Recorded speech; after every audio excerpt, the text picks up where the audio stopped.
আসসালামু আলাইকুম গায়েস। দেখেন, আপনারা কাছে আমি বলতেছি দুঃখের কথা, আপনারা ভালো হইলে কমেন্ট শেয়ার করেন।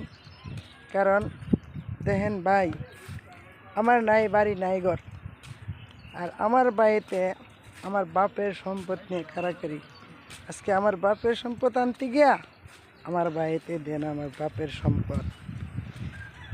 এরা বড়লোক, আমার বাড়ি নেই ঘর নেই, ঠিক আছে? বাপের সম্পদ আনুম, তারা কীভাবে লাগে বুঝছেন? তারা কীভাবে লাগে তো আপনারা কমেন্ট করে বললেন, সঠিক উত্তরটা দিয়েন। বাপ নাই মা নাই, সংসার অনেক কষ্ট হইরা সংসার আমি হাঁটছি। হেত আল বাওয়া গরুরে ঘাস বন দুধ মানে সব কিছু বুঝছ। তারপরে ধান বন সব কিছু মনির সাথে সাথে রইছি। আজকা বাড়িতে বড় বিদেশ গিয়া বড় লোক হইয়া বাপের সম্পদ, বাপ মারা গেছে, আমরা পাওনা না, আমরা দিত না বাপের সম্পদ। আপনার কি করা উচিত বাইতেরা? আপনার কি করা উচিত? ঘুমাইলে এবার কেমনি বেরা।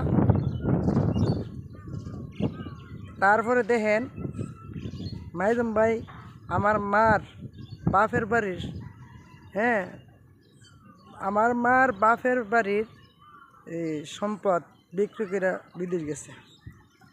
এটা কি আমরা পাওনা ছিলাম না? আমরা মারি ডাত এটাও দেয় নেই, ঠিক আছে? আপনার কী করা উচিত দেখেন, হে বিদেশ গে হের বুঝছে আমরার কোনো ইয়ে নেই, বুঝছেন? তো সঠিক হইলে বললেন, এইটাই জানাই দেই। কমেন্ট শেয়ার দিয়েন, আপনার আল্লাহ তো দই লাগে। আর উচিত কথা বললেন, আমি দেখতাছি বাইতের অপেক্ষায় আছি। না হইলে আমি 8টা মানুষ লইয়া কীভাবে থাকি, ভাড়া 1 লাগা 25 বছর ধরে ভাড়া থাকতেছি, বুঝছেন? ভাড়া থাকতেছি, বাপ নাই মা নাই। এখন আপনার কি মতামত? এখন আর কি করার লাগে এইটা আপনার কাছে আমি আবেদন করলাম। এবং প্রশাসন লোকেরা বলতেছি যে দেখেন